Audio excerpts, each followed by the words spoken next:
क्या आपको समय पर न्याय चाहिए? तो इस वीडियो को अंत तक देखें। अगर आपको ये पसंद आया तो कृपया कमेंट शेयर करें और लाइक बटन दबाएं। हमें न्यायिक सुधारों की आवश्यकता क्यों है? क्योंकि न्यायपालिका इसमें देरी कर रही है और न्याय से वंचित कर रही है। अदालतों में मुकदमेबाजी में खतरनाक वृद्धि सीधे उनके निपटान में अत्यधिक देरी के लिए जिम्मेदार है। विश्लेषण करने पर यह आश्चर्यजनक रूप से प्रतीत होता है कि निर्णय के लिए आवश्यक वास्तविक समय अब लिए गए समय का 10% भी नहीं है। शेष 90% परिहार्य विलंब है, जिसे प्रक्रियाओं और प्रथाओं को सुव्यवस्थित करके बहुत कम किया जा सकता है।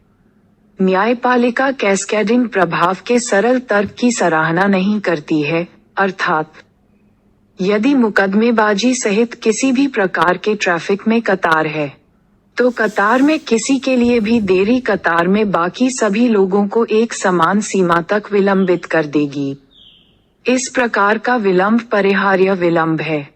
यदि इस तरह के परिहार्य विलंब को कम करने के लिए उपचारात्मक उपाय नहीं किए जाते हैं, तो जनसभाओं में देरी को उचित ठहराने और करोड़ों लंबित मुकदमों का हवाला देकर खेद व्यक्त करने का कोई मतलब नहीं है।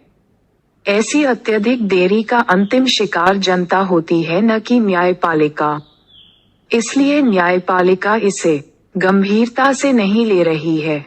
न्यायालय की अवमानना अधिनियम 1971 के तहत दंडित होने के डर से कोई भी इसके प्रदर्शन पर टिप्पणी करने की हिम्मत नहीं करता। न्यायपालिका के साथ सार्वजनिक व्यवहार के सभी कार्यों को सीमा अधिनियम 1963 के तहत लाया जाता है, लेकिन न्यायपालिका को लिमिटेशन एक्ट के दायरे में नहीं लाया गया है।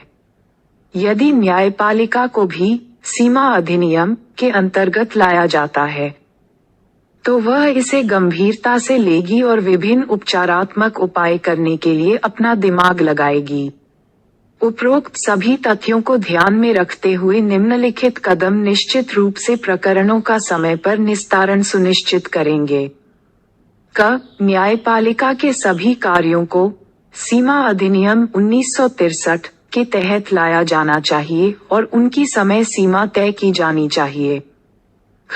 यदि न्यायपालिका मुकदमेबाजी में खतरनाक वृद्धि का सामना नहीं कर सकती है, तो संसद एक अधिनियम द्वारा निजी अदालतों की स्थापना कर सकती है। इससे न्यायपालिका को मामलों के निस्तारण में तेजी लाने में बड़ी राहत मिलेगी।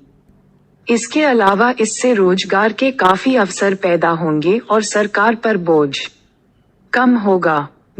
उच्च न्यायालयों द्वारा निचली अदालतों के आदेशों पर रोक लगाने की वर्तमान प्रथा उचित और न्यायपूर्ण नहीं है और अपने स्वयं के न्यायालयों की दक्षता पर गलत संकेत देती है और पीड़ितों की कीमत पर सीधे अपराधियों का पक्ष लेती है।